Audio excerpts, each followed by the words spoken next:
என்ன மேடம் பண்ணுறீங்க? ஆரி ஒர்க் போட்டு முடிச்சுட்டேன். பார்க்குறீங்களா?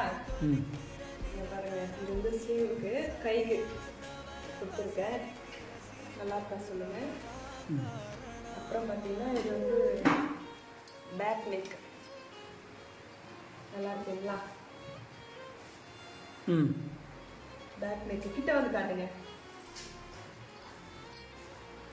பாருங்க 3 லைன், அதாவது புட்டாஸ் மாதிரி கொடுத்துருக்கேன். அங்கங்கே இப்போ பார்த்தீங்கன்னா லீப் டிசைன் மாதிரி கொடுத்துருக்கேன். ஏன்னா சேரீயோட முந்தானி பார்த்தீங்கன்னா க்ரீன் கலர், ஸோ அதுக்காக ஃபுல்லாக அந்த மாதிரி கொடுத்துருக்கேன். நல்லா இருக்கா சொல்லுங்கள். அப்புறம் பார்த்தீங்கன்னா ஃப்ரண்ட் நெக்கும் பார்த்தீங்கன்னா சிம்பிளாக கொடுத்துருக்கேன். ஏன்னா சேரீ வந்து ரொம்ப சிம்பிளாக தான் இருக்கும், அதனால் நீங்களாக இந்த மாதிரி தைச்சிருக்கேன். நல்லா இருக்கா சொல்லுங்கள் ஃப்ரெண்ட்ஸ். உங்களுக்கு இதே மாதிரி ஆரி ஒர்க் போடணும்னா என்கிட்ட சொல்லுங்கள், நான் போட்டு தரேன். நல்லா இருக்கா சொல்லுங்கள் ஃப்ரெண்ட்ஸ். இந்த டிசைன் நல்லா இருந்தால் மறக்காமல் நம்ம சேனலை சப்ஸ்கிரைப்